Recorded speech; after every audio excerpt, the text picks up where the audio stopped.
Hello guys. आज की इस वीडियो में मैं आपको बताने जा रहा हूँ कि किस तरीके से आप इंस्टाग्राम के ऊपर मल्टीपल पिक्चर्स अपलोड कर सकते हैं। उसके दो मेथड होते हैं, तो दोनों मेथड मैं आपको यहाँ पे बताने जा रहा हूँ। सो गाइस, सबसे पहले आपको अपनी इंस्टाग्राम की जो ऐप है उसको यहाँ पे ओपन करना है।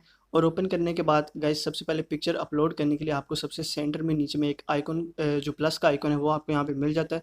उस पर क्लिक करके आप कोई भी पिक्चर यहाँ पे अपलोड कर सकते हैं। तो आप देख सकते हैं कि आप यहाँ पे कोई भी पिक्चर यहाँ पे सिलेक्ट करके अपलोड कर सकते हैं सिंपली। उसके अलावा यहाँ पे मल्टीपल पिक्चर्स अपलोड करने के दो मेथड हैं। So guys, multiple picture upload करने का जो पहला तरीका है उसमें आपको सिंपली करना ये है कि आपको किसी भी पिक्चर के ऊपर इस तरह से लॉन्ग प्रेस करना है। और आप जैसे यहाँ पे लॉन्ग प्रेस करेंगे तो देख सकते हैं कि उस पिक्चर के ऊपर आपको एक नंबर शो हो जाएगा। और इसी तरह आप जो है 10 पिक्चर्स यहाँ पे एक टाइम में मल्टीपल पिक्चर आप अपलोड कर सकते हैं। 10 से ज़्यादा आप अपलोड यहाँ पे नहीं कर सकते।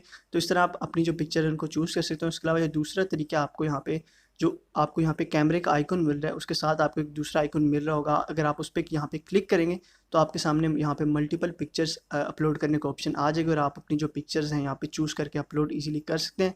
सो गाइस, यहाँ पे आपको सिंपली मैं समझाने के लिए अपनी जो मल्टीपल पिक्चर्स हैं यहाँ पे आपको अपलोड करके दिखाता हूँ। तो यहाँ पे कोई भी 3 पिक्चर्स मैं यहाँ पे अपलोड करूँगा। यहाँ पे मैं उनको सिंपली यहाँ पे चूज़ करता हूँ। और चूज़ करने के बाद सिंपली मैं यहाँ पे अपलोड के ऑप्शन पे क्लिक करता हूँ और यहाँ पे सिंपली मैं इनको अपलोड कर देता हूँ। अगर आप यहाँ पे इनके फ़िल्टर वगैरह चेंज करना चाह रहे हैं तो वो आप यहाँ पे चेंज कर सकते हैं। उसके बाद सिंपली आपको यहाँ पे अपलोड कर देनी है इनको। और उसके अलावा आप कैप्शन भी यहाँ पे अपना जो है टाइप कर सकते हैं। उसके अलावा सिंपली आपको यहाँ पे अपलोड करना है। और देख सकते हैं कि मेरी जो पिक्चर्स हैं यहाँ पे अपलोड हो चुकी हैं। और आप इनको इजीली यहाँ पे देख सकते हैं कि जिस पैटर्न से आपने इन पिक्चर्स को सेलेक्ट किया था उसी पैटर्न में आपको ये पिक्चर्स यहाँ पे शो हो जाएंगी। और आप इजीली इनको यहाँ पे जो है मल्टीपल पिक्चर्स अपलोड कर सकते हैं।